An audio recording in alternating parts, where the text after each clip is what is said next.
De hecho, me gustaría que Elda, compartamos unos testimonios esta noche. Me gustaría que Elda nos cuente un poquito lo que pasó después que oramos, no sé si fue aquí o personalmente, pero oramos por la sanidad de su nietita, que tenía un problemita en las piernas.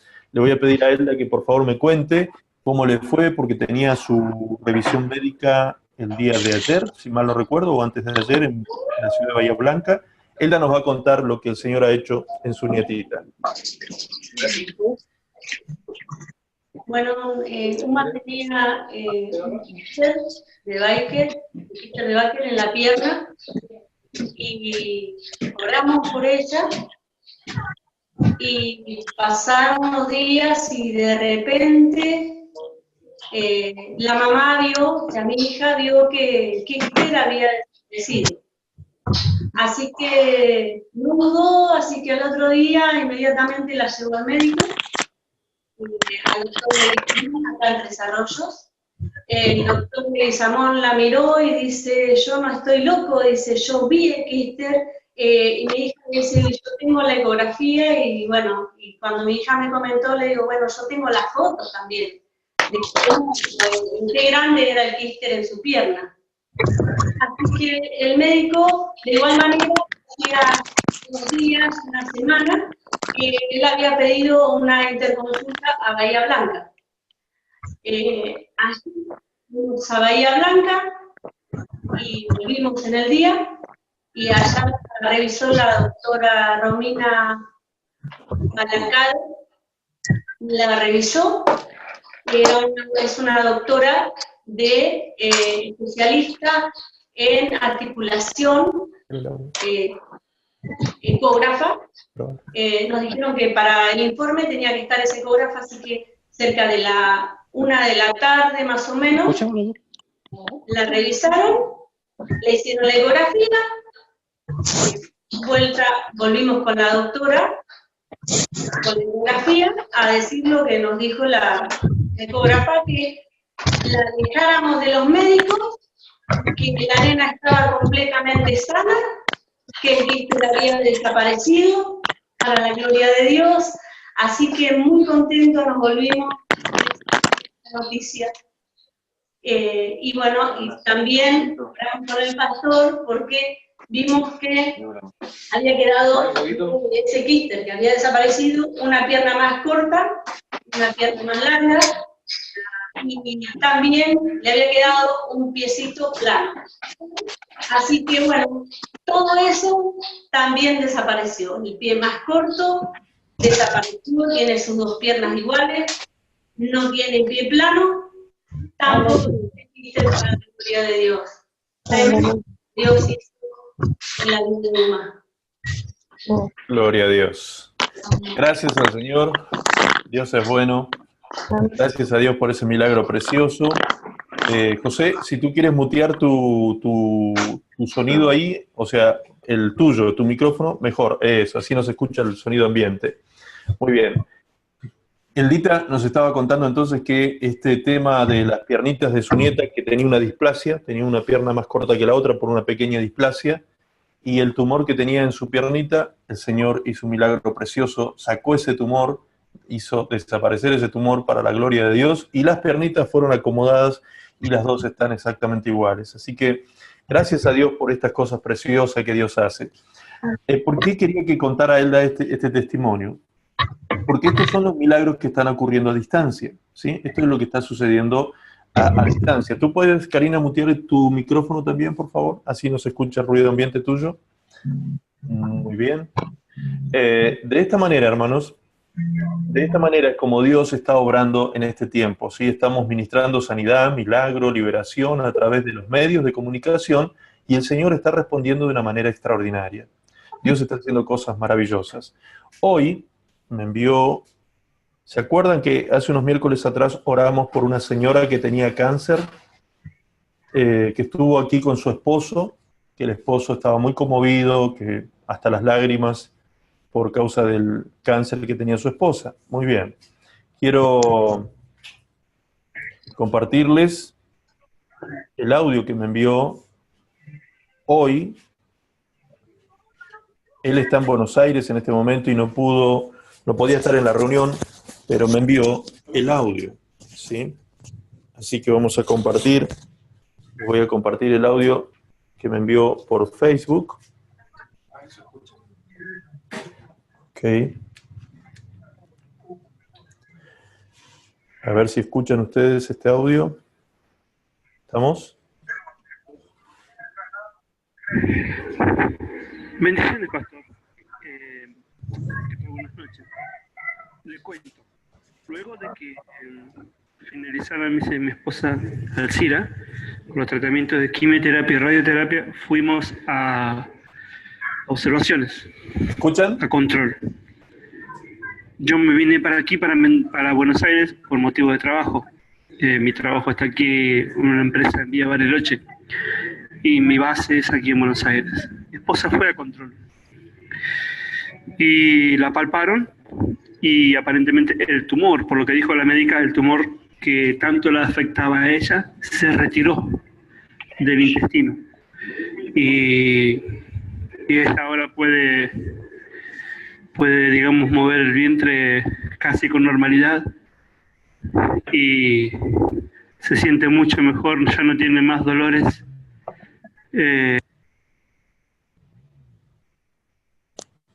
Bien.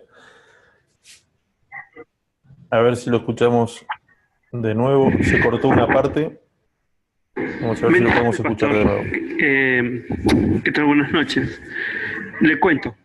Luego de que finalizara mi esposa Alcira con los tratamientos de quimioterapia y radioterapia, fuimos a observaciones, a control.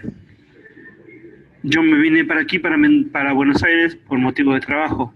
Mi trabajo está aquí en una empresa en Vía Bariloche y mi base es aquí en Buenos Aires. Mi esposa fue a control y la palparon y aparentemente el tumor, por lo que dijo la médica, el tumor que tanto la afectaba a ella se retiró del intestino y ella ahora puede, digamos, mover el vientre casi con normalidad y se siente mucho mejor, ya no tiene más dolores. Ok, hasta ahí llega el audio nada más, se corta ahí. Muy bien, amados. Recién estaba leyendo una pregunta que me envió por WhatsApp José. Dice, Pastor, ¿cuál es el enfoque de la iglesia online y cuál sería el impacto que podría alcanzar por este medio al mundo? Qué buena pregunta, José. Bueno, esta es una de las cosas que se logra a través de la iglesia online.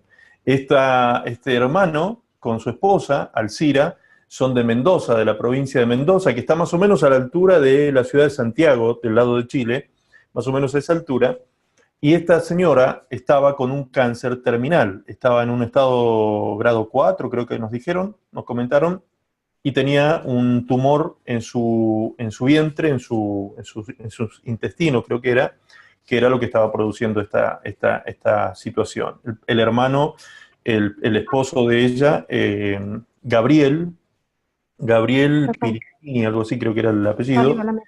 Gabriel, anda a buscarlo. Él, esa noche recuerdo que él estuvo tan conmovido que lloraba aquí en la reunión, emocionado por pedirle al Señor que Dios hiciera un milagro.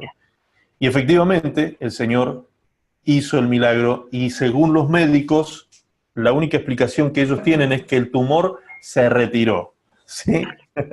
Nosotros sabemos que es la mano de Dios el que retira los tumores, ¿sí? Vamos a utilizar el mismo término del médico, pero gracias a Dios se retiró el tumor y se retiraron los dolores y todos los malestares que nuestra hermana tenía. Así que vamos a estar atentos a los próximos diagnósticos médicos, las próximas revisiones que se tenga que hacer la hermana, y creo yo que el Señor le va a dar finalmente el alta médica definitivamente de ese cáncer, que la estaba por matar prácticamente. Así que de alguna manera esto responde a José, a la pregunta de José, ¿de qué alcance puede tener esto precisamente que estamos haciendo?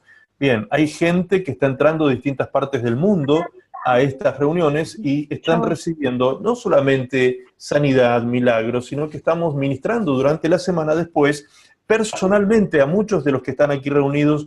Estamos ministrando en forma personal, ministrando sanidad interior, liberación, consejería familiar, dirección de todo tipo desde el aspecto pastoral.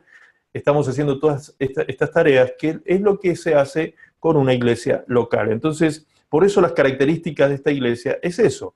Es una iglesia que está, lo único diferente que tiene es que estamos reunidos en distintas partes del mundo, pero en sus casas y todos siendo uno en el Señor aquí.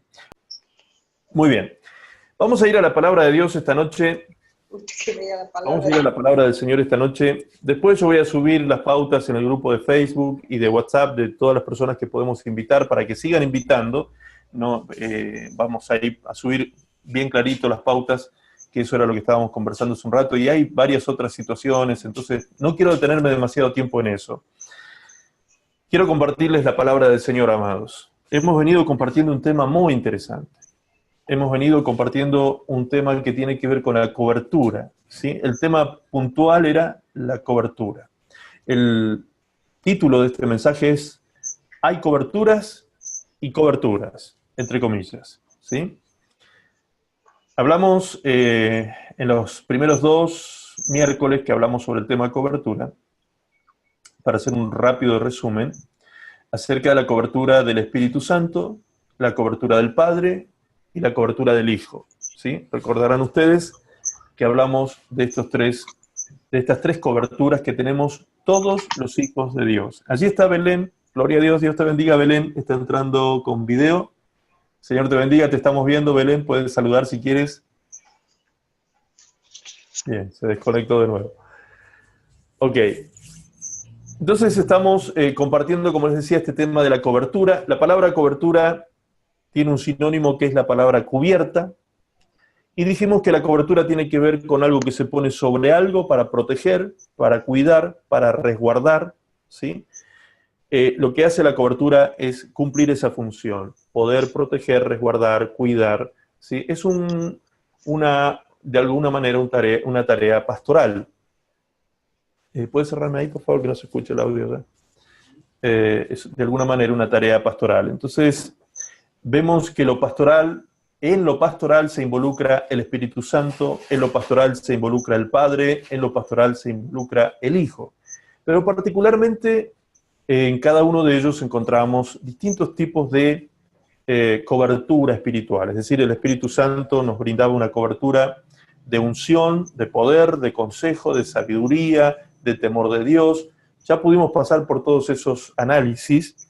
Luego pudimos ver cómo el Padre también nos brinda cobertura a través de la provisión del Espíritu Santo y de su Hijo, y cómo también estar bajo las alas del Altísimo y bajo la sombra del Omnipotente nos resguarda a nosotros de todo peligro, de todo mal, de toda peste que pueda venir contra nuestras vidas. Y vimos que particularmente la cobertura del Hijo tenía que ver con la guerra espiritual, es decir, el Hijo es quien nos guarda del enemigo, quien nos guarda de Satanás, como podemos ver en 1 Juan 5:18, ¿sí? Él es quien nos guarda, Él es quien nos cuida, y es en su nombre que nosotros podemos ir en contra de Satanás y vencer en batalla al diablo. Pues no dice la palabra que nosotros tengamos que reprender en el nombre del Padre a los demonios, ni tampoco que reprendamos demonios en el nombre del Espíritu Santo, sino que en el nombre de Jesús es que nosotros tenemos que reprender a los espíritus inmundos o a los demonios que atacan nuestras vidas. Amén. Jesús mismo lo dijo en Marcos 16:15 en adelante, cuando Él se refirió a las señales que seguirían a los que creen en su nombre. Él dijo, en mi nombre echarán fuera demonios.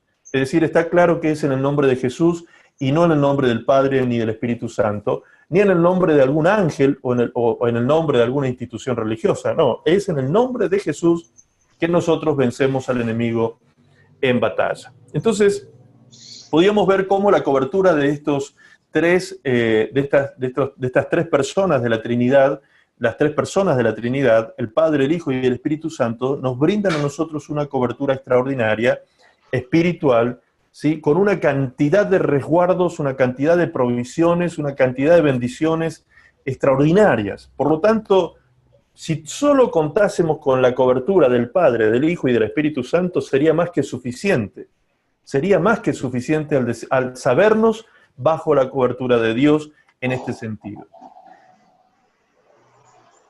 Sería más que suficiente, pero dijimos el miércoles pasado que hay más. ¿Por qué hay más? Porque la palabra de Dios también nos habla acerca de la cobertura angelical, la cobertura de los ángeles, ¿sí? La cobertura angelical queda muy clara, muy precisamente explicada en Hebreos 1, 13 y 14. Hebreos 1, verso 13 y verso 14. Ustedes pueden tomar nota, si quieren, de estos versículos, o si tienen sus Biblias, allí mismo podrían ir leyendo conmigo estos pasajes bíblicos. En Hebreos 1:13 dice, pues, ¿a cuál de los ángeles dijo Dios jamás, siéntate a mi diestra hasta que ponga a tus enemigos por estrado de tus pies? ¿No son todos espíritus ministradores enviados para servicio a favor de los que serán herederos de la salvación?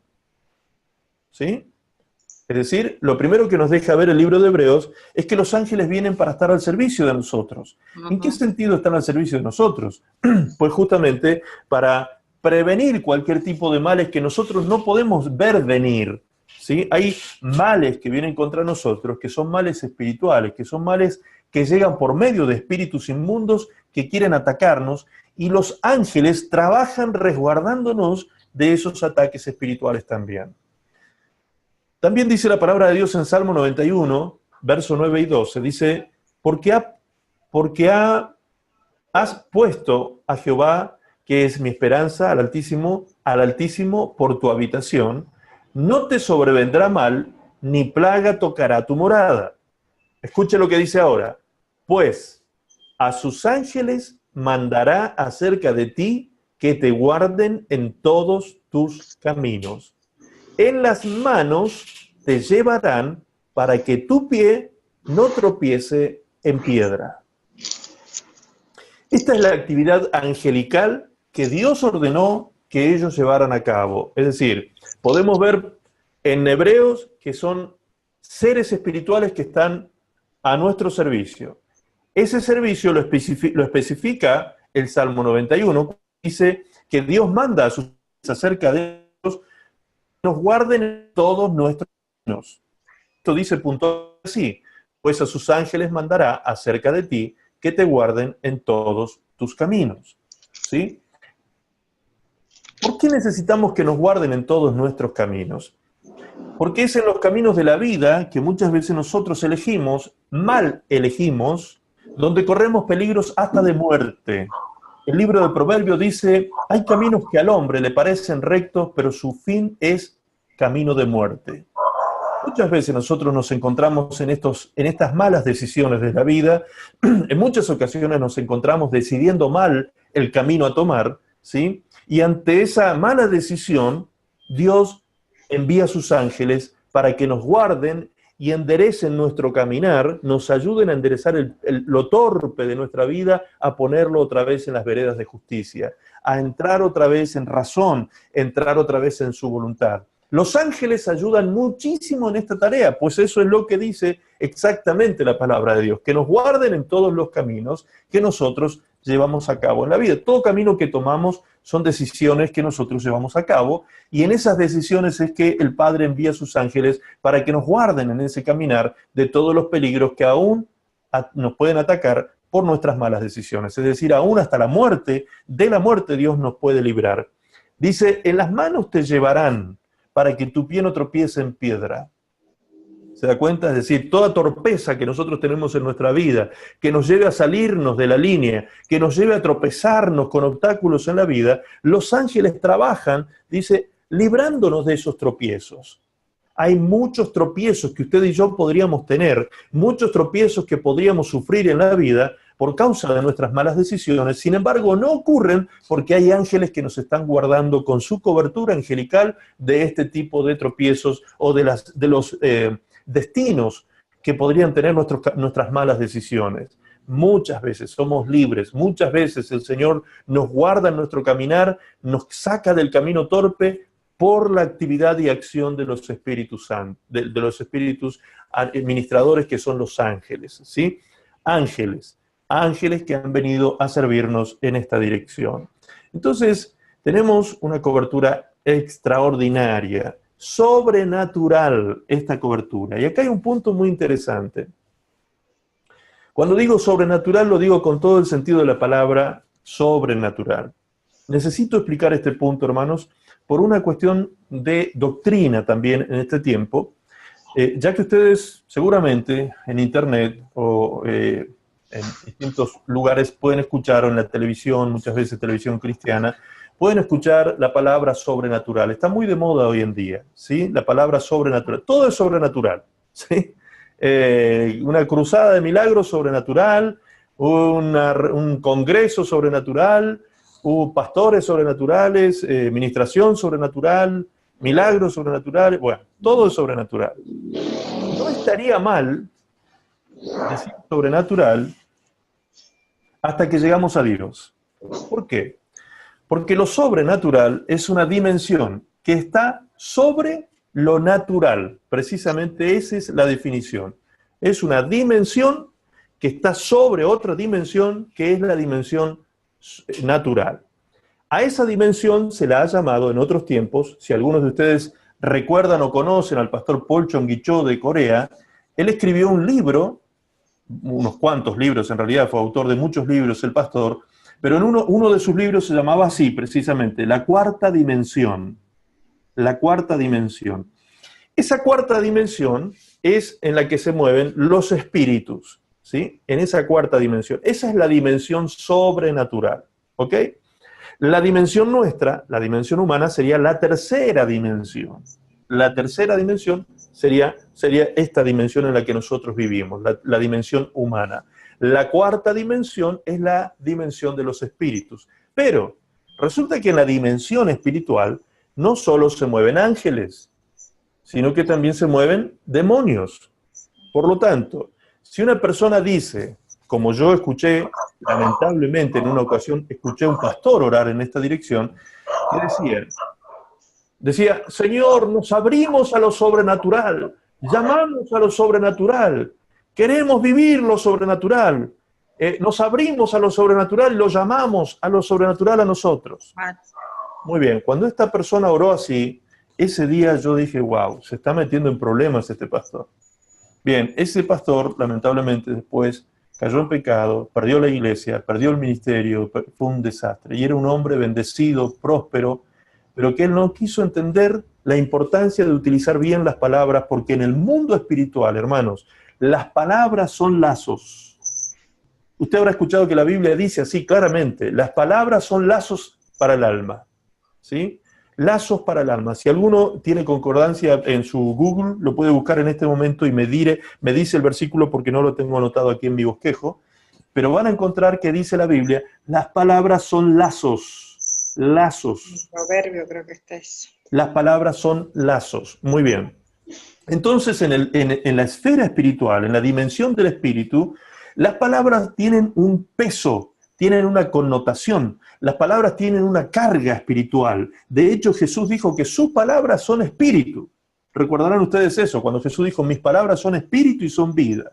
Muy bien. Las palabras, por la palabra se crea el universo.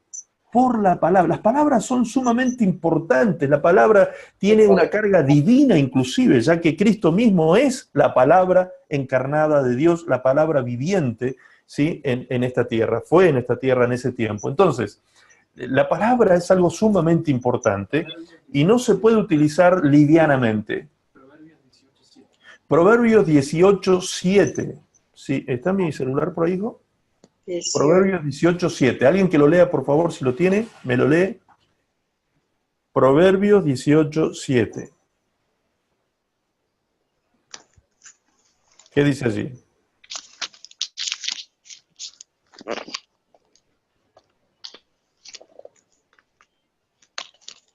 Proverbios 18:7. Ok, ya lo tengo. ¿Lo leo? No, ya lo encontré yo.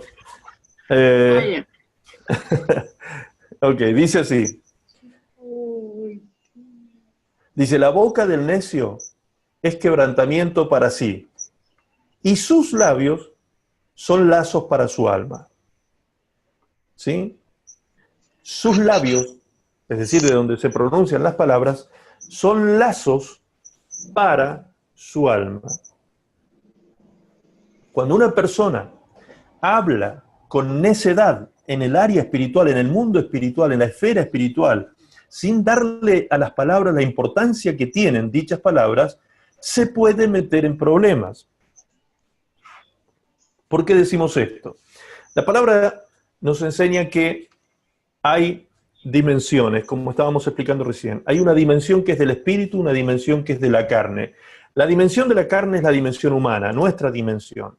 Y si ustedes buscan la palabra dimensión en el diccionario, van a ver que la dimensión es una medida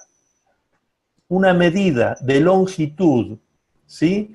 Una medida de principio a fin de algo, ¿sí? Tiene que ver con medida, con espacio, con un espacio, algo que puede ser dimensionado. Por ejemplo, si yo les muestro a ustedes esta Biblia, ¿sí? La Biblia tiene una dimensión, es dimensionable, es medible. Algo dimensionable es algo medible. Entonces, la Biblia tiene una altura y tiene una anchura y tiene una profundidad también, ya que es un elemento 3D, ¿sí?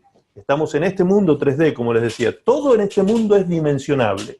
Todo se puede medir. Aún su cuerpo se puede medir y dimensionar, por ejemplo, en centímetros cúbicos, ¿sí? Cada uno de nosotros tenemos X cantidad de centímetros cúbicos en nuestro cuerpo. ¿Y por qué digo centímetros cúbicos? Porque somos líquidos, ¿sí? Somos una bolsita de agua que tiene hueso, menos mal, porque si no andaríamos como una babosa. Somos como una bolsita de agua. Todo nuestro cuerpo prácticamente es líquido. Somos un 70% de líquido y un 30% de minerales y proteínas y materias. Y entonces, somos dimensionables. Si nuestro cuerpo fuera disecado, hasta se podría desarmar en partículas y separar los minerales y todo lo que nosotros contenemos. Todo es medible. En este mundo todo es medible. Ahora, en la esfera espiritual, en la cuarta dimensión, también habitan seres medibles. ¿Y por qué digo seres medibles? Porque son seres que, aunque tengan un cuerpo espiritual, habitan una parte del espacio nada más. No son omnipresentes. No están en todo lugar, ¿sí? No son omnipresentes como Dios. Dios está más allá de cualquier dimensión. Dios está por fuera de cualquier dimensión. Todo lo que sea dimensión es medible, dijimos. Tiene principio y tiene fin. Y de esta manera usted lo puede entender fácilmente.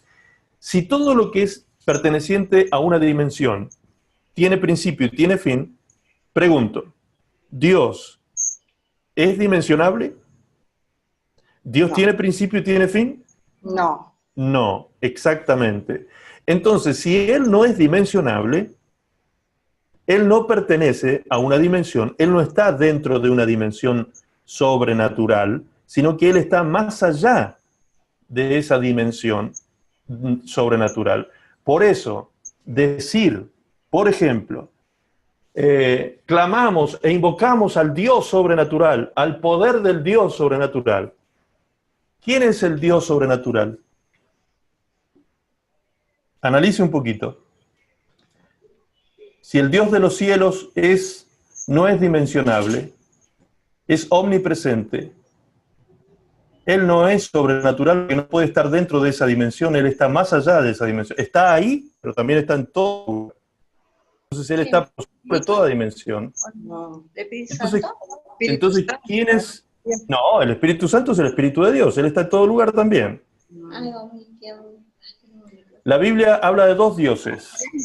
Dos dioses. Es el diablo. El diablo, justamente.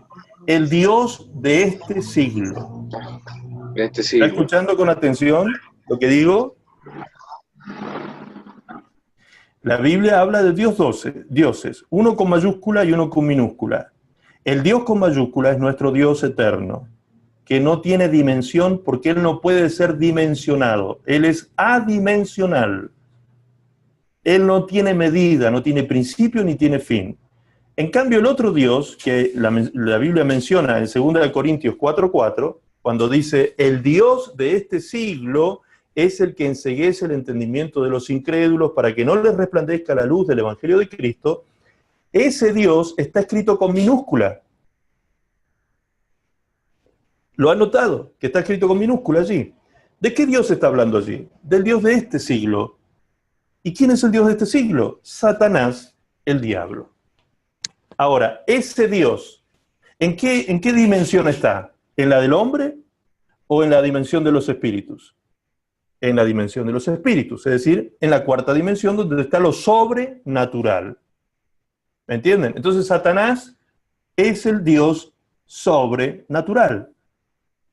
No es nuestro Dios eterno y omnipresente. Entonces cuando alguien ora y dice, invocamos la presencia del Dios sobrenatural, ¿a quién está invocando? Al diablo. Y el diablo lo sabe. Los ignorantes somos nosotros muchas veces, pero el diablo no es ignorante de eso. Entonces cuando nosotros hablamos y abrimos la boca para decir ese tipo de cosas, atamos nuestra alma. Nuestra alma es atada con lazos por causa de decir cosas que tienen mucho peso en el ámbito sobrenatural, donde se mueven los espíritus. ¿Me están entendiendo hasta ahí? ¿Se da cuenta lo importante que es? El peso que tienen las palabras es tremendo, tremendo. Entonces, los ángeles son sobrenaturales. ¿Por qué? Porque son seres dimensionables, ¿sí? Las cosas que ocurren en la iglesia, por ejemplo, las cosas que hacemos en la iglesia son dimensionables, son sobrenaturales. Muchas cosas que vivimos nosotros son sobrenaturales porque están sobre nuestra naturaleza. Pero decir que Dios es sobrenatural es un error teológico garrafal. Garrafal es error teológico. Dios no es sobrenatural porque no es medible, sencillamente por eso. A él no le cabe esa terminología, esa etiqueta de sobrenatural. Él es omnipresente, él está más allá de toda dimensión. Amén. ¿Alguien tiene alguna pregunta sobre eso? Levánteme la mano, por favor, y me indica la pregunta, porque quiero que les quede claro esto, ¿sí? Si alguien tiene alguna duda o alguna pregunta, hágalo en este momento, por favor. Sí. Yo tengo una pregunta, pastor. Te escucho. ¿Me escucha bien? Te escucho bien, sí. Bueno, usted mencionó un error que cometen muchos cristianos al orar, ¿cierto?, a lo sobrenatural. Exacto.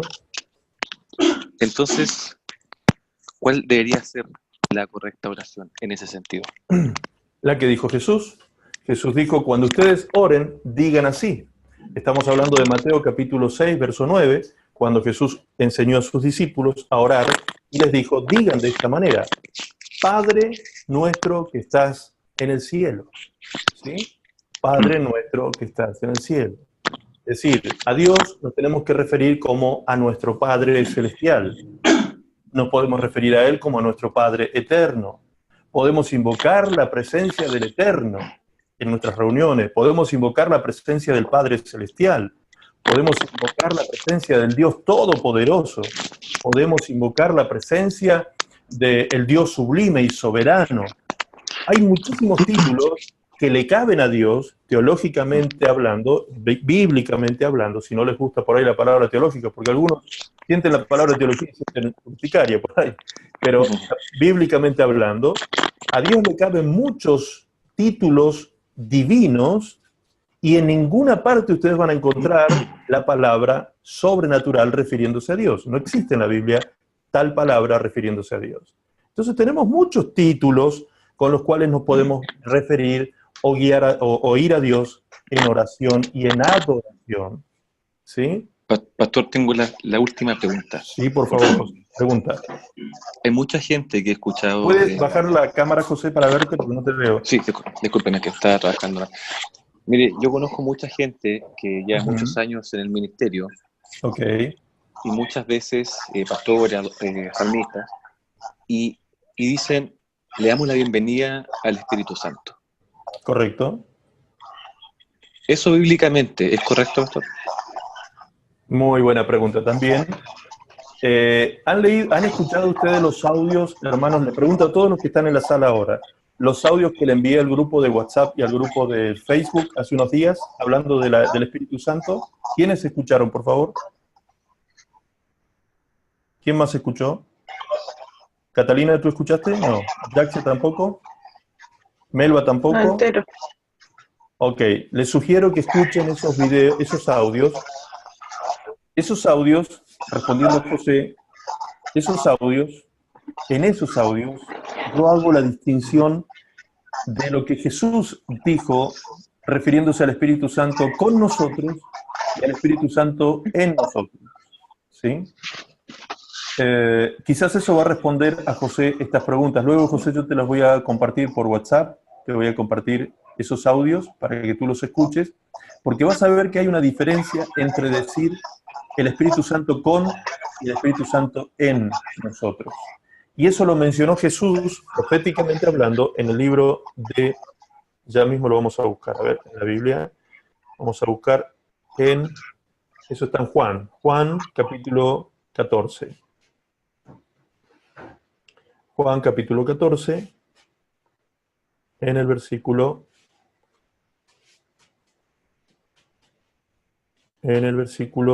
15 en adelante.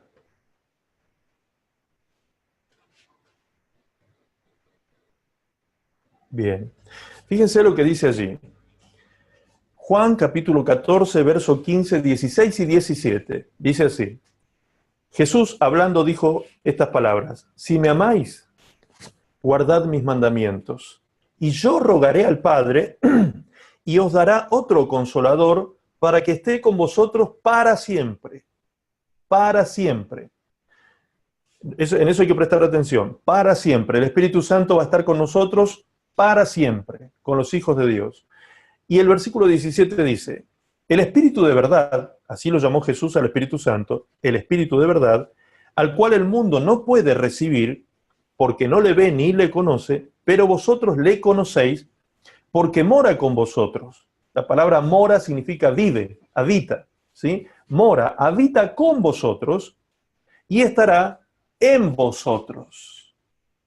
Noten estas dos posiciones en las que pone Jesús al Espíritu Santo en relación con sus discípulos. Jesús lo primero que dice es que sus discípulos, sus 12, no estaban llenos del Espíritu Santo, ¿sí? Mientras caminaron con Jesús, Jesús era el que les delegaba autoridad y poder para poder operar en el Espíritu milagros, echar fuera demonios y hacer toda la obra que hicieron cuando fueron enviados a evangelizar, ¿sí? Ahora, Jesús les dice que va a pasar algo, va a suceder algo en el futuro, porque está conjugado en tiempo futuro. Dice, el Espíritu de verdad, refiriéndose al Espíritu Santo, el cual vendrá a ser otro consolador, no seré yo, pero será mi Espíritu con ustedes, Él vendrá a estar con ustedes para siempre. Para siempre. Y dice con. La palabra con es una preposición que significa juntamente o en compañía de. Eso es lo que ustedes lo pueden leer en su diccionario. La palabra con es una preposición que significa juntamente o en compañía de. Entonces lo que Jesús está diciendo es que el Espíritu Santo estaría con nosotros para siempre. Por lo tanto, el Espíritu Santo en este momento está juntamente y en compañía de ustedes en este momento. Eso es seguro, segurísimo. Pero eso no quiere decir que el Espíritu Santo esté en ustedes. En ustedes es otra posición. Por eso Jesús en el verso 17 dice, pero vosotros le conocéis porque mora o vive con vosotros y estará en vosotros. ¿Sí? Es decir, el cristiano tiene distintos niveles de relación con el Espíritu Santo. El Espíritu Santo primero viene y nos convence de pecado, de justicia y de juicio cuando somos personas del mundo. Ese es el primer contacto que Él hace con nosotros. Y cuando nosotros decidimos creer al mensaje del Evangelio, el Espíritu Santo nos sella. ¿Sí? El sello, como ustedes sabrán, como pueden ver también, los sellos son sobre relieve o bajo relieve, pero nunca están dentro de algo, siempre están sobre relieve o de bajo relieve, pero siempre sobre, es decir, fuera, junto a algo, pero no en algo, no dentro. Pues la palabra en es otra preposición que significa dentro. Entonces cuando Jesús dijo, el Espíritu Santo está con ustedes, dijo, el Espíritu Santo les está haciendo compañía a ustedes. Pero cuando Jesús dijo, el Espíritu Santo estará en vosotros, lo que dijo es, después, a futuro, va a ocurrir algo, un acontecimiento en el cual ustedes van a ser llenos del Espíritu Santo y ustedes van a tener el Espíritu Santo en ustedes. ¿Sí? Ahora, En esos audios que van a escuchar, si ponen atención, van a ver que el Espíritu Santo, según el apóstol Pablo, tenía que llenar continuamente a los discípulos. Nosotros tenemos que llenarnos del Espíritu Santo todo el tiempo. Todo el tiempo. La llenura es un proceso que comienza en un suceso. Comienza en un suceso. Hay un día cero, cuando todos somos llenos del Espíritu Santo, pero desde ahí en adelante, todos los días, continuamente, tenemos que ser llenos del Espíritu Santo. El apóstol Pablo lo dice así: no os embriaguéis con vino, en lo cual hay disolución, antes bien sed llenos del Espíritu Santo. ¿Han escuchado ese versículo? Seguramente, ¿sí? Ese versículo dice, sed llenos. Esa palabra, sed, es un verbo, y es un verbo que está conjugado en presente continuo. ¿Qué significa esto? Que continuamente tenemos que ser llenos del Espíritu Santo. Continuamente. ¿Y por qué continuamente? ¿Acaso un vaso, si yo lo lleno de agua, no está lleno para siempre? ¿Sí? ¿Por qué tengo que seguir llenando? Pues la palabra de Dios dice que nosotros apagamos al Espíritu. Apagamos al Espíritu, ¿sí? Y si ustedes buscan en el diccionario la palabra apagar, van a encontrar que una de las acepciones, uno de los significados de la palabra apagar es hacer desaparecer. Hacer desaparecer, hacer que algo desaparezca. Entonces, si la palabra dice que yo puedo apagar al Espíritu Santo, lo que está diciendo es que yo puedo hacer desaparecer al Espíritu Santo de adentro mío, nunca de junto a mí, porque Él va a estar conmigo aunque yo esté pecando. Aunque yo viva en pecado, siendo un cristiano que todavía no ha sido pulido en la santidad, no ha perfeccionado la santidad, el Espíritu Santo siempre va a estar conmigo, pero yo lo puedo apagar con el pecado, precisamente. Puedo romper la comunión con Él. Puedo no estar llenándome de su presencia en forma continua, entonces el Espíritu Santo se apaga. En ese caso, si un cristiano apagó al Espíritu Santo, ¿estaría bien decir lo que preguntó José recién? Ven, Espíritu Santo, lléname de ti, bienvenido a mi vida. En esa situación, obviamente que está bien, ¿sí? Y nunca, en todo caso, ¿por qué estaría mal decir bienvenido Espíritu Santo? Pues algunos piensan que está mal porque no se le puede dar la bienvenida a alguien que ya está en el lugar y estuvo siempre en el lugar y ocupa todo espacio porque es omnipresente. Entonces no se le puede dar la bienvenida a alguien que ya está, ¿sí?, en el lugar. Muy bien. Usted puede estar en un lugar en compañía de alguna persona indeseada para usted, esa compañía, por lo tanto usted en su actitud emocional y afectiva y moral, usted está siendo opositor a la presencia de esa persona. Aunque esté junto a esa persona, usted no está en un estado agradable, no se está sintiendo agradado de que esa persona esté con usted. Por lo tanto, no le está dando la bienvenida, ¿sí? En cambio, si usted abre la puerta y alguien viene a visitarle, es un amigo muy querido, ¿usted qué le dice? Bienvenido a este lugar, ¿sí? Bienvenido a este lugar. Esa es la actitud que tenemos cuando le decimos al Espíritu Santo, bienvenido Espíritu Santo. Yo quiero que estés conmigo y en mí, que me llenes con tu presencia, ¿sí?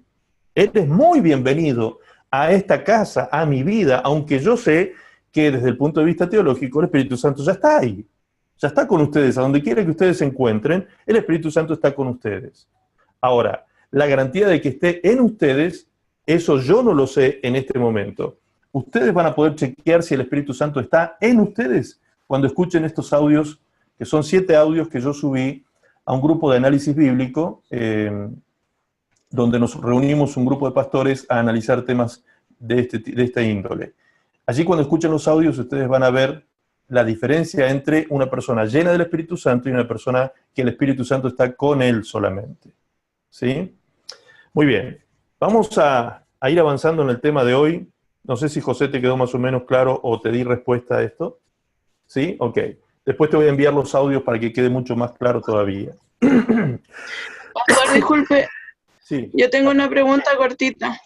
Pregunta. Que partiendo de la base que Dios es omnipresente, ¿por qué Jesús nos enseña a orar, Padre nuestro que estás en el cielo? Muy buena pregunta. Muy buena pregunta. ¿Por qué es muy buena? Porque si entendemos que Dios es omnipresente, decir que Dios está en el cielo es casi un error conceptual. ¿Por qué? Porque en realidad Dios no está en el cielo. Los cielos están en Dios. ¿Se entiende lo que digo? Los cielos, la palabra de Dios habla de 3 cielos, ¿sí? Los cielos están en Él. ¿Por qué están en Él? Porque Él está por sobre todo y por fuera de todo eso, de todo lo creado. Él está más allá. Pero aún así, la palabra de Dios dice que hubo un hombre que fue llevado ¿a dónde? Dice la Biblia. Al tercer cielo. ¿Sí? Al tercer cielo. Y allí en el tercer cielo vio y conoció cosas inefables. Cuando habla de cosas inefables, la palabra inefable significa indescriptibles con palabras, ¿sí? Es decir, cosas que no se pueden describir prácticamente, fueron las que este hombre vio. ¿Quién fue ese hombre? El apóstol Pablo. El apóstol Pablo vio cosas inefables allí en el tercer cielo. Y en ese tercer cielo es donde está el trono de Dios. Esto es lo que Pablo nos informa y Juan nos confirma también en el libro de Apocalipsis, ¿sí? Entonces, Dios tiene particularidades. Dios puede estar en un lugar y al mismo tiempo estar en todo lugar. ¿Cómo se explica eso? Eso se explica por la Trinidad, ¿sí? En un lugar, Dios está posicionado en la imagen de alguien, y cuando digo imagen me refiero justamente a eso, a alguien que tiene imagen, ¿sí? Por lo tanto, ocupa un espacio, ocupa un lugar. Juan en Apocalipsis dice, y vi un trono blanco, y a uno sentado semejante al Hijo de Dios, al Hijo del Hombre, sentado en el trono. ¿Recuerdan ese pasaje de Apocalipsis? Vi a uno sentado en el trono, semejante al Hijo del Hombre. ¿A quién se refería Juan? A Jesús. Ahora, ¿por qué Jesús está sentado en el trono? En el trono de Dios. Porque es Dios, precisamente. ¿Y dónde dice eso con absoluta y meridiana claridad?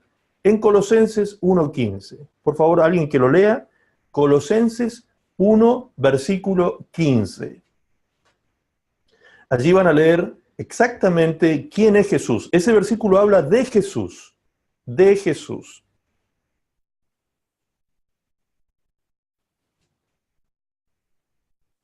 ¿Alguien lo encontró? Levante la manito y me lo lee.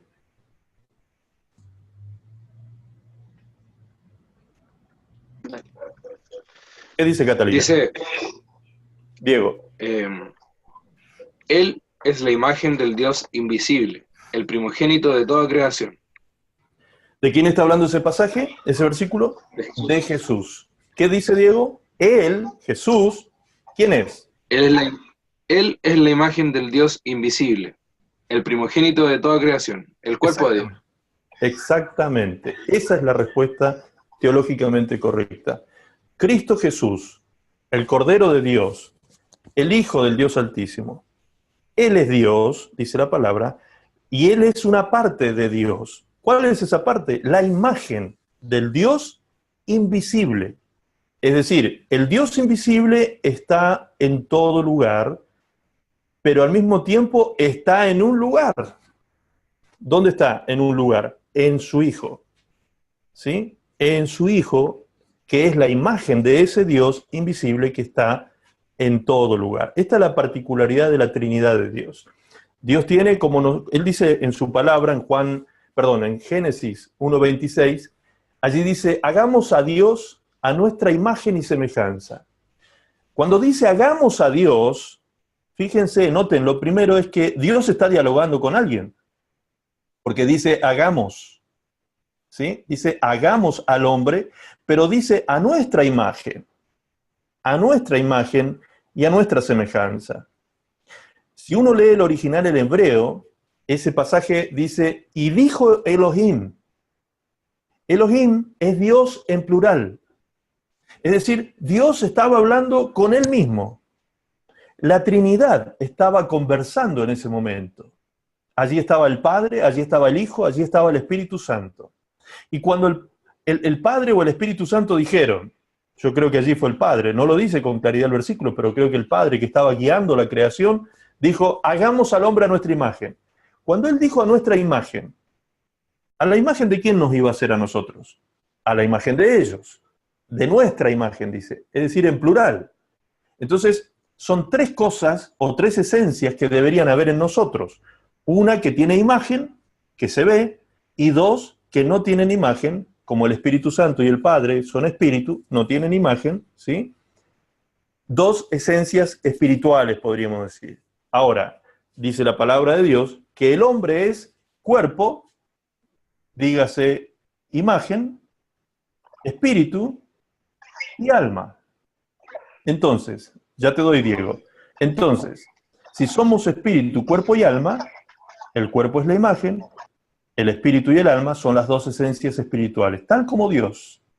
Dios es cuerpo en Cristo, está la imagen, y el Espíritu Santo y el Padre son espíritu, por lo tanto no tienen imagen. Están en todo lugar y son omnipresentes. De la misma manera estamos constituidos nosotros. Nosotros también somos una trilogía, ¿sí? Somos una trilogía. Como Dios es triuno, es una trinidad, así también nosotros somos una trilogía. Ibas a decir algo, Diego, ¿no?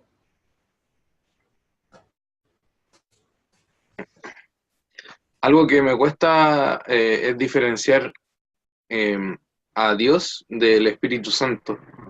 ¿Cómo podríamos caracterizarlo? Bien. Yo sé que hay que ver la unicidad, que son la misma cosa, pero me cuesta, por ejemplo, yo puedo describir a Jesús como la imagen de Dios, pero ¿cómo puedo describir al Espíritu Santo en relación con el Padre? Bien.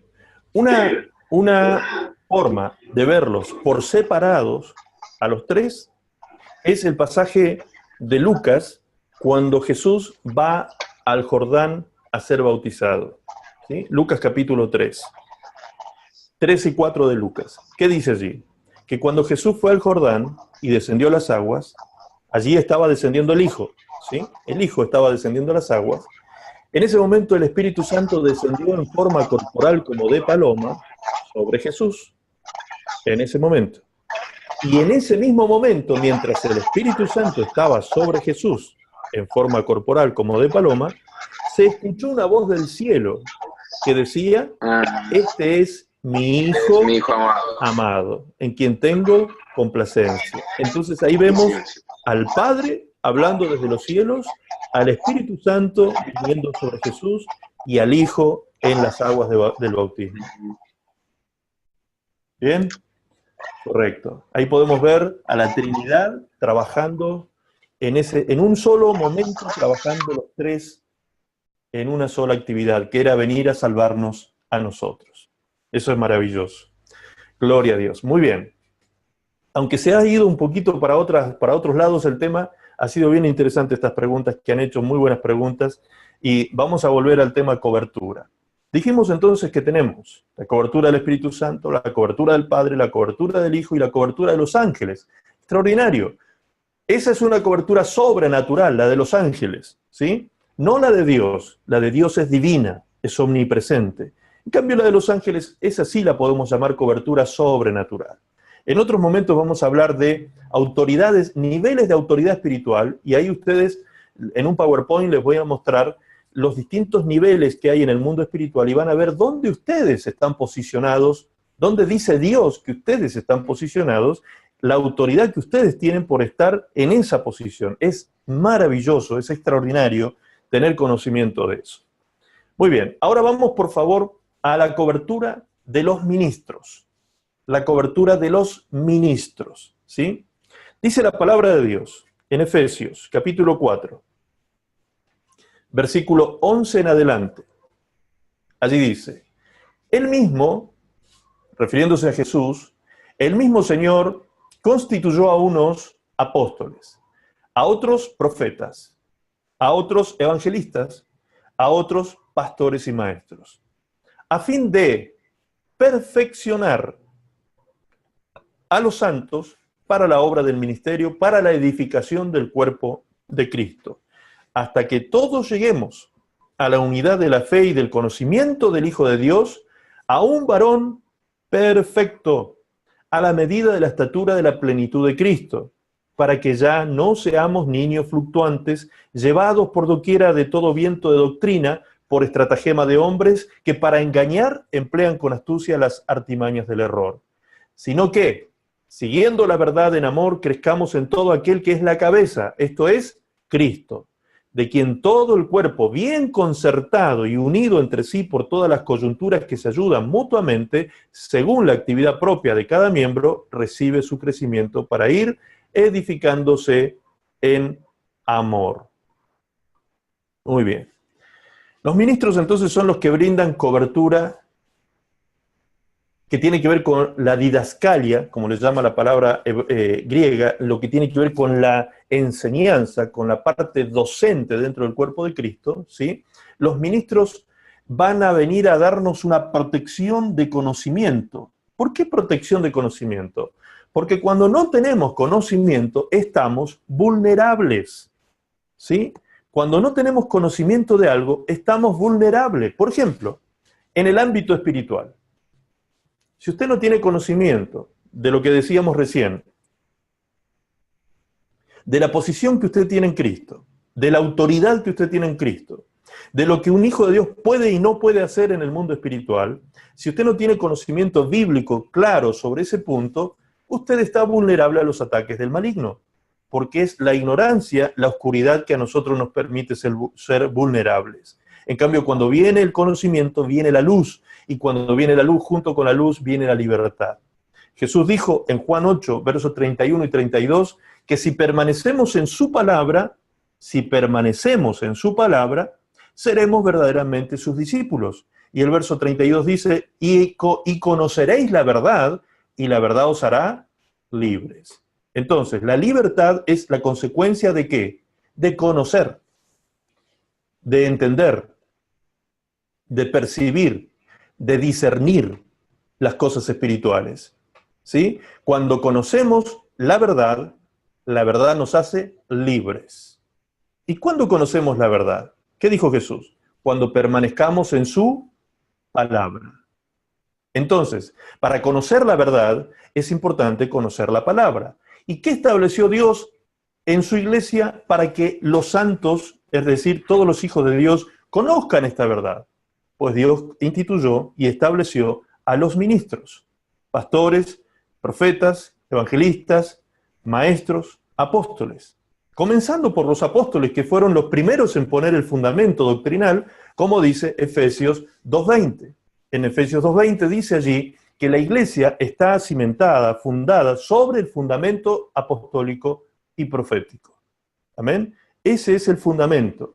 Ahora, por favor, no mezclemos. Yo sé que a algunos este nombrecito apostólico y profético les hace ruido, ¿sí? Porque no hay que mezclar las corrientes que se mueven en el mundo actual, en el mundo cristiano actual, porque actualmente hay una corriente casi herética de apóstoles y profetas, ¿sí? Cuando yo digo apostólico y profético me refiero a lo que dice la Biblia. Eso es lo apostólico y lo profético, lo que dice la Biblia, ¿sí? No lo que dicen hombres que dicen ser apóstoles y profetas. No estoy refiriéndome a eso. Me refiero al fundamento bíblico, el fundamento doctrinal. Los fundamentos bíblicos, los fundamentos cristianos están allí en la palabra de Dios, y Dios usó a los apóstoles y a los profetas para este fundamento. Amén. Muy bien. Entonces, yo sé que por ahí a algunos ya se les están ocurriendo algunas preguntas. No se preocupen, a todas las vamos a evacuar, y si tenemos que parar el tema no hay problema, ¿eh? Alguien me levanta la mano y me pregunta, no hay problema. Apóstoles y profetas. Cuando ustedes leen acerca de apóstoles y profetas en Efesios 2:20, pueden leer también en Romanos capítulo 1 que estos profetas a los cuales Pablo se refiere en Efesios 2:20 no son los profetas del Nuevo Testamento, ¿sí? Porque ahí es esta corriente que les dije que es casi herética. Esta corriente lo que pretende es establecer que hoy los profetas pueden establecer doctrina, ¿sí? O que los profetas del Nuevo Testamento fueron los que vinieron a establecer doctrina del Evangelio. Y eso no es así. En Romanos capítulo 1, en los primeros 3 versículos, si mal no recuerdo, a ver, vamos a leerlo para no errar en esto, porque es muy importante. Romanos capítulo 1, nos estamos saliendo del tema, por eso es que no tenía anotado estos versículos, pero los vamos a buscar rápidamente. Dice, Romanos 1, Pablo, siervo de Jesucristo, llamado a ser apóstol, apartado para el Evangelio de Dios. Apartado para el Evangelio de Dios, que él había prometido antes. Lea, por favor, versículo 1. Pablo, siervo de Jesucristo, llamado a ser apóstol, apartado para el Evangelio de Dios, que él, ¿quién? Dios, había prometido antes. ¿Qué había prometido antes Dios? El Evangelio. ¿Sí? Su Evangelio. ¿Cómo lo prometió Dios? Dice que él había prometido antes por sus profetas en las Santas Escrituras acerca de su Hijo, nuestro Señor Jesucristo, que era el linaje de David según la carne.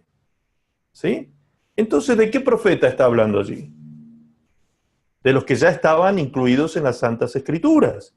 No eran profetas del Nuevo Testamento que vino a hacer algo, una compilación de libros modernos, en todo caso, o sea, libros que fueron después de Cristo, ¿ok?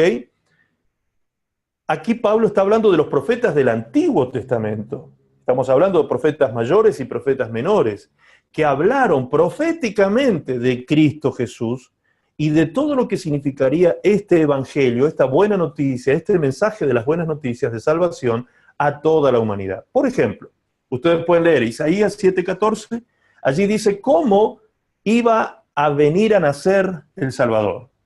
Y dice allí que nacería de una virgen, ¿sí? Que nacería de una virgen. Una virgen concebiría y daría a luz un hijo. Esa es la señal, dijo el profeta, para el pueblo de Dios cuando venga el Mesías. Otro pasaje profético, por ejemplo, en Isaías 53, Isaías 54, cuando habla del sacrificio de Cristo en la cruz del Calvario. Ciertamente llevó Él nuestras enfermedades, nuestros dolores y enfermedades, y por su llaga fuimos nosotros curados. Le tuvimos por herido, por azotado, por herido de Dios y abatido, ¿sí? Desfigurado fue por nuestros pecados, el precio de nuestra paz pagó por nosotros. Todo eso está escrito allí en ese capítulo 53 de Isaías. Muchos profetas fueron hablando acerca de cómo sería el advenimiento de Jesús como Mesías y cómo tendría que ser todo el proceso de este evangelio. Entonces, los apóstoles lo que vinieron a hacer fue a interpretar a estos profetas y darle el sentido profético que tenía cada uno de esos anunciamientos, ¿sí? Por eso ustedes van a ver, por ejemplo, el apóstol Mateo. Mateo, ¿a quién le escribe? ¿A quién le está dirigiendo su carta apostólica? El evangelio que nosotros conocemos como Evangelio de Mateo fue dirigido al pueblo de Israel. Por eso es que en Mateo ustedes van a leer muchas veces, cuando van leyendo Mateo, que dice en muchas ocasiones, el autor de Mateo dice, el evangelista Mateo dice, o el apóstol Mateo, dice, como dice el profeta fulano, o para que se cumpla lo dicho por el profeta mengano, como está escrito en las Escrituras para que se cumpliese tal cosa. Mateo es el que más menciona esto porque él se está dirigiendo a una audiencia específicamente que necesitaba oír eso, que Cristo venía a ser el cumplimiento de lo dicho por los profetas. Eso que fue dicho por los profetas, Pablo, apóstol a los gentiles, que viene a escribir casi el 70% del Nuevo Testamento, él toma todas esas profecías, las interpreta, y por eso ustedes pueden ver en todos sus libros cómo él también hace mención de eso, y establece la doctrina y fundamento cristiano de la gracia, ¿sí? La gracia, la salvación por gracia mediante la fe. Usted y yo somos salvos por gracia, mediante la fe. Y eso fue profetizado por los profetas. Y esta nueva dispensación en la que nosotros vivimos, la dispensación del Espíritu Santo, fue profetizada por Joel, por ejemplo, en capítulo 2, verso 28, cuando dice que el Espíritu Santo sería derramado sobre toda carne, varones y mujeres. Un tema muy importante para tratarlo otro día también. Varones y mujeres. En Cristo no hay diferencia entre varón y mujer. Tanto el varón como la mujer reciben la llenura del Espíritu Santo reciben los dones del Espíritu Santo, reciben ministerios del Señor en sus vidas, tanto hombres como mujeres. Yo sé que esto también es un tema polémico dentro del ámbito pastoral, porque hay denominaciones que han sostenido por muchos años que la mujer no puede tener ministerio, por ejemplo. Hay quienes dicen, por ejemplo, citan los textos de Pablo a Timoteo y a Tito cuando dice allí los requisitos de los obispos, de los diáconos, ¿recuerdan? Los diáconos, marido de una sola mujer. Obispos, marido de una sola mujer. Entonces, si dice de esa manera, los que razonan este tema de la diferencia entre mujer y hombre, los que razonan esto dicen, bueno, si allí dice que el diácono no puede tener más de una mujer, se está refiriendo a que el diácono es un hombre, ¿sí? No puede haber, entonces, una mujer que tenga este ministerio. Sin embargo, el mismo Pablo que escribe eso, dirigiéndose a un diácono hombre, es el mismo Pablo que escribe el capítulo 16 de Romanos, donde él está dando salutaciones, y dice que se salude a una hermana llamada Febe.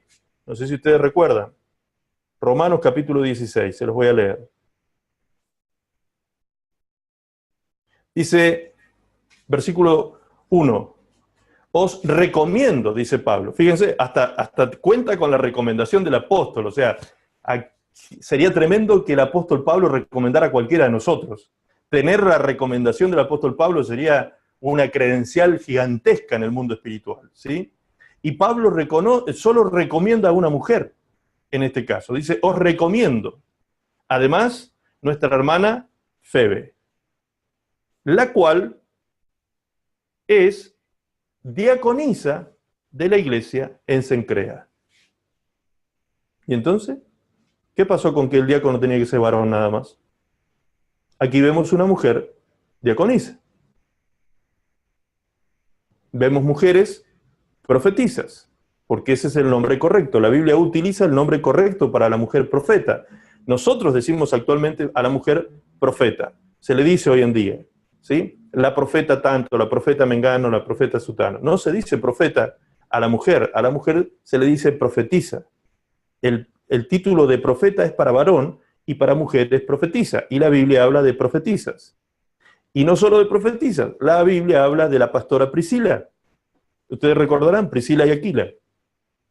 La pastora de la iglesia de su casa era Priscila, ¿sí? Así que tenemos la pastora Priscila, las diaconisas, las profetizas, y hasta tenemos en cuestión un apóstol, que es el apóstol Junias, que traducido es Julia, que supuestamente era la esposa de Andrónico. Supuestamente digo porque el texto no lo dice implícitamente, ¿sí? No lo dice explícitamente, mejor dicho, no lo dice explícitamente, pero Pablo viene saludando en este mismo capítulo 16 de Romanos, viene saludando a matrimonios y dice que este matrimonio, en el verso 3 del 16 de Romanos, saluda a Priscila y Aquila. Después, más adelante, ya les voy a decir, en el versículo 7, saludando a matrimonios, Pablo dice, saludad a Andrónico y a Junias. Como viene saludando matrimonios, también se supone que estos dos eran matrimonios, porque uno es un hombre y el otro es una mujer. Junias traducido es Julia. Entonces, lo que Pablo está diciendo es saludad a Andrónico y a Julia. ¿Ok? Y luego dice esto, mis parientes y mis compañeros de prisiones, los cuales son muy estimados entre los apóstoles, y que también fueron antes de mí en Cristo. Estimados entre los apóstoles. ¿Se da cuenta? Andrónico y Julia, estimados entre los apóstoles. Ok, con esto cierro y nos vamos al tema de cobertura para ir cerrando con cobertura. ¿Por qué digo cierro? Porque de otro día vamos a hablar de esto, porque es un tema muy polémico. Usted dirá, ¿pero cómo? ¿Qué me está diciendo, pastor? ¿Que Andrónico y Junias eran apóstol? No, no lo digo yo, lo dice el texto. Pero pastor, entonces, ¿no eran 12 los apóstoles? No, no eran 12. La Biblia no dice que eran 12. La Biblia dice que eran mucho más que 12. Y si buscamos con atención en el Nuevo Testamento, vamos a encontrar 25 apóstoles con nombre. 25 apóstoles con nombre. Si a alguno le interesa saber eso, me manda un mensaje y yo le envío los nombres de los 25 apóstoles con nombre. Por otra parte, lean por favor en Corintios, Primera de Corintios, capítulo 15, allí dice así.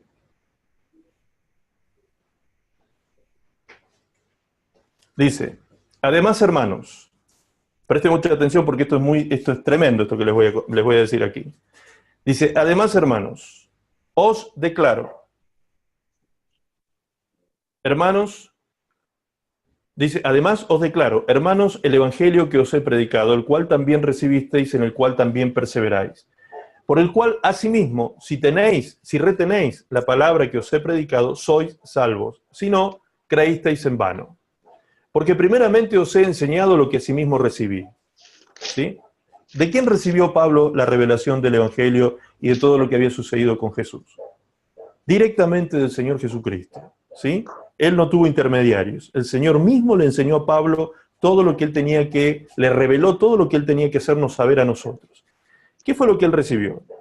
Dice que Cristo murió por nuestros pecados, conforme a las Escrituras, y que fue sepultado y que resucitó al tercer día, conforme a las Escrituras. Ahí está lo que yo les explicaba recién, cómo es que Pablo cita conforme a las Escrituras. Es decir, todo esto ya estaba profetizado.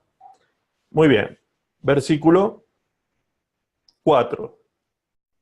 Y que fue sepultado y que resucitó al tercer día, conforme a las Escrituras, y que apareció a Cefas, y después, ¿qué dice? Y después a los 12.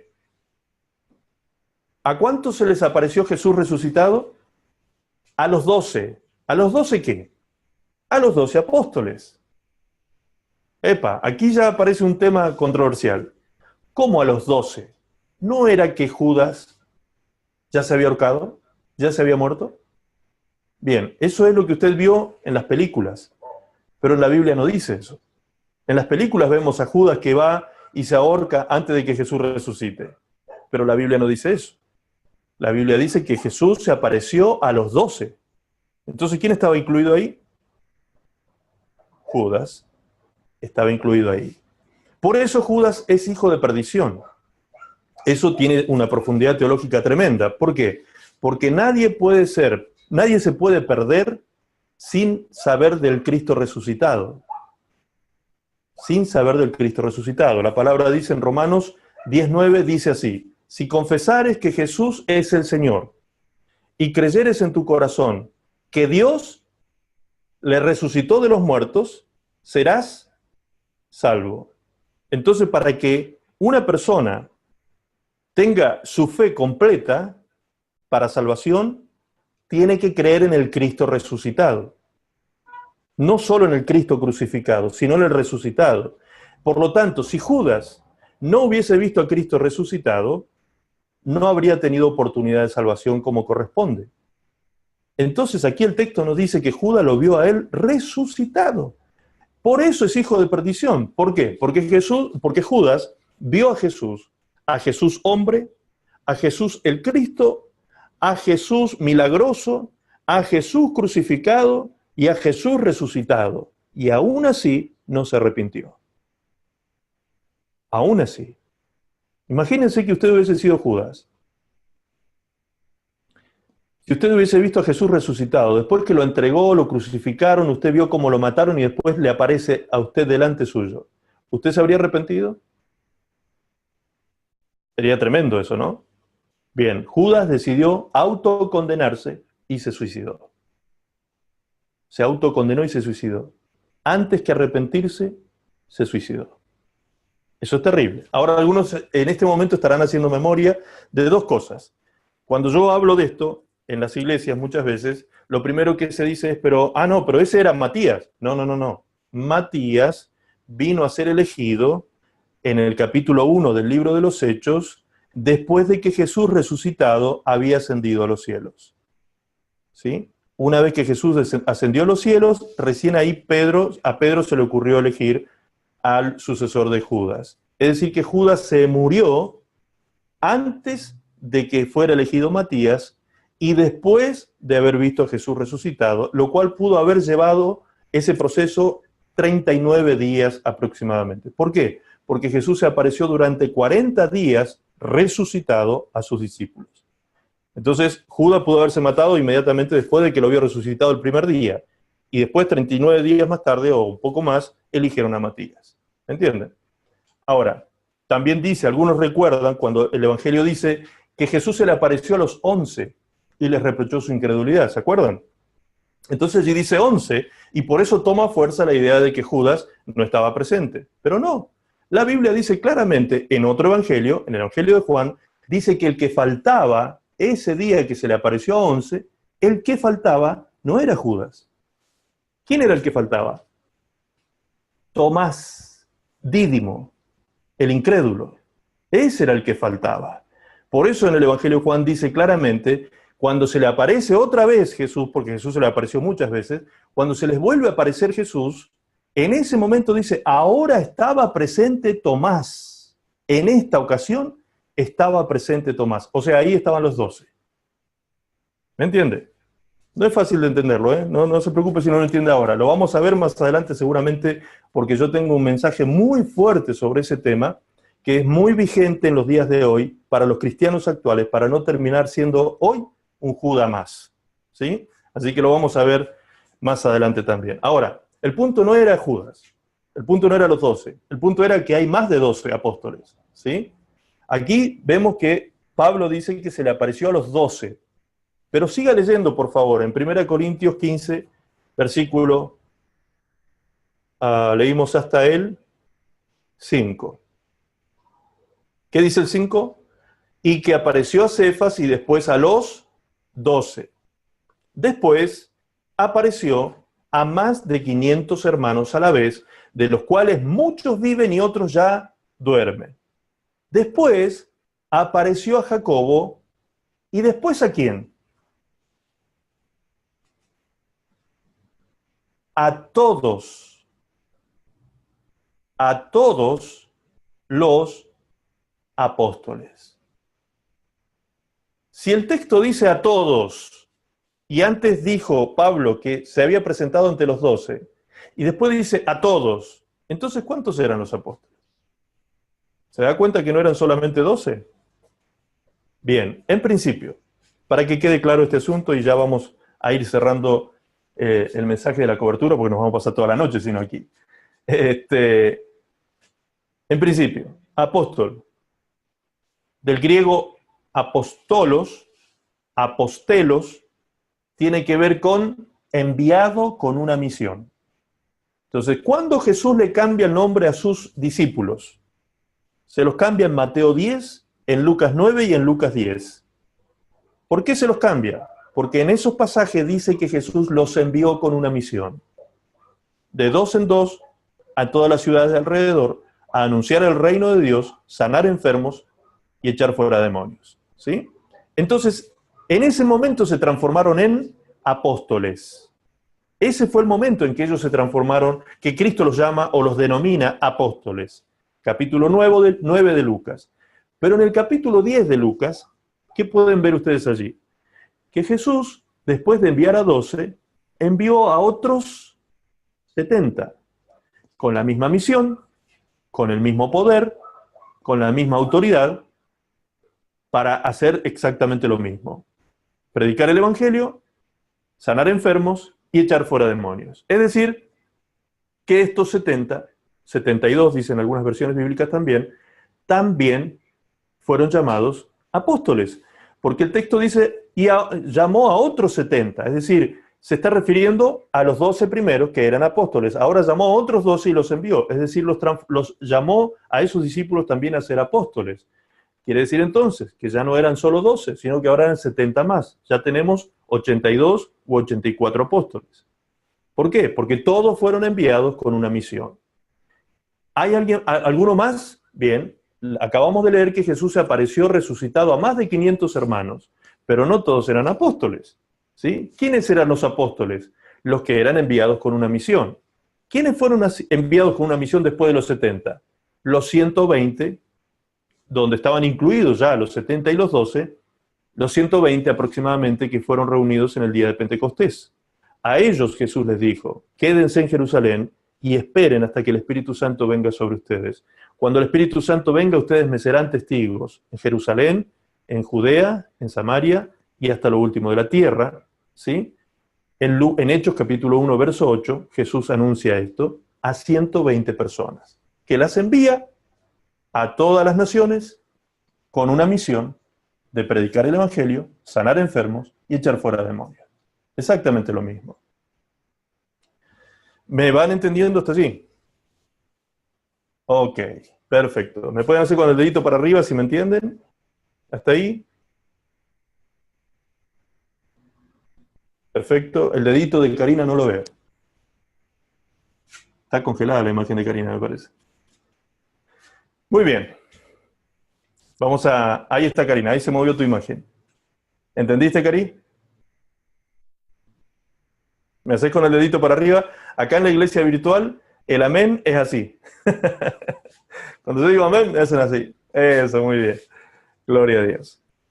Ok, entonces los ministros, volviendo al tema de la cobertura, tienen que ver con esto, con la perfección de los santos para la obra del ministerio. ¿Sí? Y lo último con que nos vamos a quedar de este tema de los ministros es con que lo último que nos vamos a quedar hoy, porque sigue el tema de los ministros más adelante, pero hoy nos vamos a quedar con algo muy claro. Dice, Efesios, capítulo 4, ¿dónde estábamos? Capítulo 4, verso 12. El 11 dice que Dios estableció los ministerios, nombra 5, algunos leen 4, porque dice apóstol, profeta, evangelista, pastores y maestros. Entonces, cuando dice pastores y maestros, algunos lo unifican. ¿Por qué? Porque un pastor debe ser maestro. Entonces está unido. El pastorado con la maestría están unidos, ¿sí? Entonces, algunos ven 4 ministerios por ese motivo. Pero en realidad, también encontramos en 1 Corintios capítulo 12 que Pablo nombra al maestro con un ministerio por separado. Entonces, en ese caso, deberíamos leer 5 ministerios. Hijo, necesito la corriente aquí. Hijo. Sí, pero está mal. Ok, ya estoy, hermano, aquí. Me quedé sin energía. Ahí estamos. Ok, entonces, 5 ministerios que el Señor estableció con un propósito. Y ese propósito está en el verso 12. 4:12 de Efesios. Dice, a fin de perfeccionar a los santos para la obra del ministerio, para la edificación del cuerpo de Cristo. Muy bien. Cuando dice a fin de perfeccionar, la palabra perfeccionar, perfecto o perfección, tiene que ver con la palabra perfecto, que es la raíz de todas estas otras. La palabra perfecto viene del griego teleios. Teleios, en el original vamos a leer que dice teleios, que significa maduro, maduro, ¿sí? Es decir, los ministerios han sido dados al cuerpo de Cristo, a la iglesia, para que la iglesia pueda madurar. ¿En qué va a madurar? En los versículos siguientes dice, hasta que todos lleguemos a la unidad de la fe y del conocimiento del Hijo de Dios, a un varón perfecto, es decir, a un varón maduro, a la medida de la estatura de la plenitud de Cristo, para que no seamos niños fluctuantes, ¿sí? Entonces, la tarea pastoral o la tarea de los ministros precisamente es esta, que nosotros estemos enseñando al cuerpo de Cristo todo el tiempo la palabra del Señor a fin de que el cuerpo de Cristo vaya siendo edificado y vaya creciendo, cada persona individualmente vaya creciendo en inteligencia, desarrollando inteligencia espiritual a tal punto de que un día llegue a ser como Cristo mismo, como Jesús mismo, que pueda con toda libertad hacer las obras de Cristo y aún mayores, pues la palabra de Dios así lo dice. Jesús dijo, el que crea en mí, las obras que yo hago, él las hará también y aún mayores. Amén. Ahora, ¿cuál es el problema del cuerpo? que el cuerpo no sabe, el cuerpo me refiero a la iglesia, ¿sí? ¿Cuál es el problema de la iglesia? Que no sabe cómo. El Knachau no lo tiene. Muchos hermanos en la fe no saben el cómo. Si yo les pregunto a algunos de ustedes, ¿sabes cómo se ministra la sanidad de un cáncer? ¿Sabes cómo se ministra la sanidad de una enfermedad de los huesos? ¿Sabes cómo se echa fuera un demonio de tal cosa? Y muchos no van a conocer eso. ¿Por qué? Porque esos son los conocimientos que tienen que desarrollar los cristianos para llevar a cabo el ministerio. ¿Por qué digo esto? El texto en el versículo 12 dice, a fin de perfeccionar a los santos para la obra del ministerio. Aquí está el cierre del mensaje de hoy. Présteme atención, por favor, porque este es el punto muy importantísimo de este pasaje. Fíjense que dice que los santos, es decir, ustedes, yo, todos los hijos de Dios, debemos ser perfeccionados, madurados, para llevar a cabo una obra. Y esa obra es la obra del ministerio, dice el pasaje. ¿Sí? La palabra ministerio significa servicio. Hay un ministerio universal que todos los hijos de Dios tenemos que llevar a cabo. Porque dice el texto que todos debemos ser perfeccionados, debemos ser madurados para que llevemos a cabo la obra del ministerio. Cuando dice del, eso está conjugado en plural o singular. Dice del, no dice de los ministerios, sino que dice del ministerio. Es decir, todos los santos deben ser perfeccionados para un solo ministerio. Uno solo. Hay un ministerio universal. Hay un ministerio que nos involucra a todos, es transversal en el cuerpo de Cristo. Y todos tenemos ese ministerio, desde el primero al último. Todos. Ese ministerio para el cual debemos ser perfeccionados es el ministerio de la reconciliación. El ministerio de la reconciliación. Dice el texto que leíamos, que por consecuencia de que los santos llevan a cabo el ministerio, el cuerpo de Cristo es edificado. Es decir, el cuerpo no podría ser edificado si primero no se lleva a cabo el ministerio universal, que es el ministerio de reconciliación. El primer ministerio que usted y yo tenemos que realizar es el ministerio de reconciliación. ¿Dónde está escrito eso? Segunda de Corintios capítulo 5, versos 17, 18 y 19. Anótelo, luego léalo con atención, ¿sí? Y medite en ello. Allí dice, de modo que si alguno está en Cristo, nueva criatura es. Las cosas viejas pasaron, de aquí todas son hechas nuevas. Y esto, dice el versículo 18, proviene de Dios. Proviene de Dios. ¿Qué cosa? El hecho de hacer a una persona nueva creación, nueva criatura. Todo esto proviene de Dios, quien reconcilió al mundo por medio de Jesucristo.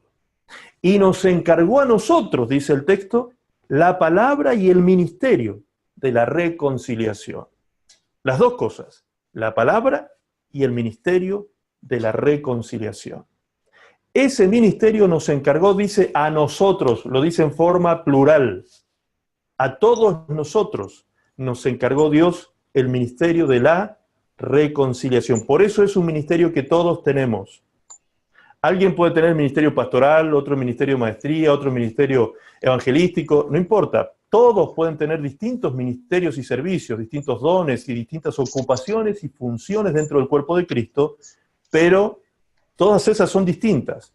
No así el ministerio de reconciliación. El ministerio de reconciliación lo debemos llevar a cabo todos. Por eso, Pablo le decía a Timoteo, cumple tu ministerio. ¿Cuál era el ministerio de Timoteo? Pastor. ¿Sí? Le dice, cumple tu ministerio y haz obra de evangelista. ¿Por qué le dice eso? porque ese es el ministerio de reconciliación. Es decir, yo debo cumplir con mi ministerio pastoral, pero también debo llevar a cabo la obra de evangelista. El hermano José, creo que es, tú me dijiste que haces música o algo así, ¿sí? ¿Ok? ¿Tú cantas? ¿Diriges la adoración o algo así? ¿Ok? Muy bien. Ese es su ministerio dentro del cuerpo de Cristo, pero eso no quiere decir que él no tenga que llevar a cabo el ministerio universal, que es el de reconciliación. Es decir, él canta, él dirige adoración, yo predico, otro enseña, otro evangeliza, distintas cosas, pero todos cumplimos el ministerio de reconciliación. Otros limpiarán el templo, otros harán intercesión, otros distintas cosas. Pero todos tenemos el ministerio de reconciliación. Y para eso fueron dados los ministerios también, para darle a los hijos de Dios la cobertura de capacitación, la cobertura de enseñanza, la cobertura en todas esas capacidades que deben adquirir y desarrollar para ser efectivos y eficientes a la hora de ser evangelistas. Todos somos evangelistas en alguna medida. Amén. Vamos a dejar ahí el tema hoy. Abro un minutito nada más para alguna pregunta que haya quedado dando vuelta y ya cerramos inmediatamente. Una sola pregunta. Vamos a dar oportunidad para que, si alguien la tiene, pueda abrir su micrófono y hacer la pregunta. Ya me quedé sin nada. Muy bien. ¿Nadie? ¿No hay preguntas? ¿Me expliqué bien, hermanos? Discúlpenme, ¿me expliqué bien? ¿Sí? Amén. ¿Fui claro en la explicación? Ok. El Dita es la única que no me levanta el dedo, así que después en todo caso lo explico por separado. ¿Me estás escuchando el Dita? Ah, no, el Dita me está viendo en YouTube, por eso es que no contesta. ¿Vieron? ¿Vieron lo que pasa cuando se ve en YouTube? No se puede interactuar. Ahora seguramente ya me debe estar escuchando el Dita y capaz que va a levantar el dedito ahora. Muy bien, amados hermanos, gracias al Señor hemos llegado a nuestro cuarto o quinto encuentro ya de miércoles. Hermoso poder tener estos encuentros, adorar al Señor juntos y poder recibir de la palabra del Señor. Damos gracias a Dios por este tiempo precioso. José, si tú tienes unos minutos ahora al terminar y te puedes quedar unos minutos para conversar contigo, me gustaría mucho, quiero hacerte unas preguntas. ¿Ok? Muy bien. Vamos a orar y a despedirnos, amados, de esta reunión, agradeciendo al Señor este tiempo con Él y con su palabra. Me gustaría, si está Karen por allí, ¿estará por allí Karen? Para que ore y nos despida en oración. Karencita, Dios te bendiga, querida. Dirígenos en oración, Karen. Amén.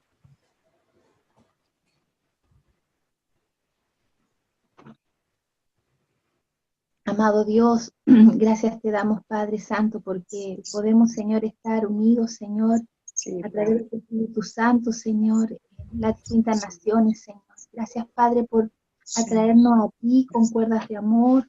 Gracias, Señor, por librarnos de tantos temores, Señor amado. Gracias, Padre, por obrar en salud a favor, Señor amado, de tu pueblo, de los hijos, Señor, que han sido presentados, Señor, en clamor, en intercesión, y por poder, Señor, ser testigo de tus maravillas, Señor amado, porque podemos saber y vivir, Señor, aún en la carne propia, que no hay un nombre más grande que tu nombre, Señor, que ningún nombre de enfermedad es mayor a tu nombre, Señor, y la autoridad que hay en tu nombre, Señor Jesucristo. Gracias, Padre, por tu salvación, por tus redes de amor. Gracias, Padre, por el ministerio del pastor Max Contreras, que está haciendo, Señor, como una lluvia fresca, Señor, a la tierra desierta, a la tierra abandonada. Señor, ministerios que necesitan ser refrescados, Padre. Gracias por tu siervo, por la visión que has puesto en él, y sabemos que tú estás respaldando esta obra, Señor, que va a impactar a las naciones, Señor amado.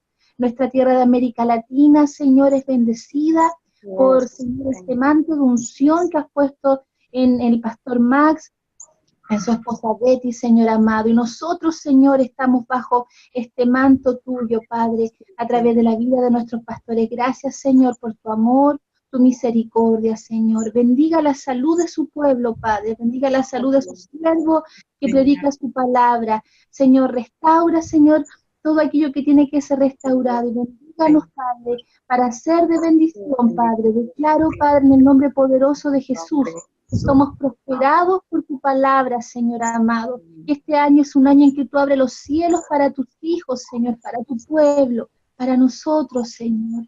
Oh bendito Dios, y que muchos van a conocerte. Muchos, Señor, tan solo con mirar nuestro rostro van a ver a Jesús, Señor, reflejado. Muchos, Señor, vamos a tener que parar en las calles para poder impartir, Señor, lo tuyo, lo que tú has puesto de ti, Señor amado, en nuestras vidas, Señor amado, y ya lo estamos viviendo, Padre, porque tú eres bueno, tú eres bueno y para siempre es tu misericordia, Señor. Te amamos, te adoramos y te bendecimos porque eres nuestro Dios. Y bendecimos, Señor, tu nombre y bendecimos a tu siervo y a tu sierva que desde Argentina nos bendicen y nos pastorean, Padre bendito. Gracias, Señor. Declaramos que somos una tierra fértil para recibir tu palabra, Señor amado. En el nombre poderoso de Jesús. Gracias por este tiempo, Señor. Gracias, Padre. En el nombre de Jesús. Amén. Amén. Gracias. Amén, Jesús. Gracias, Padre.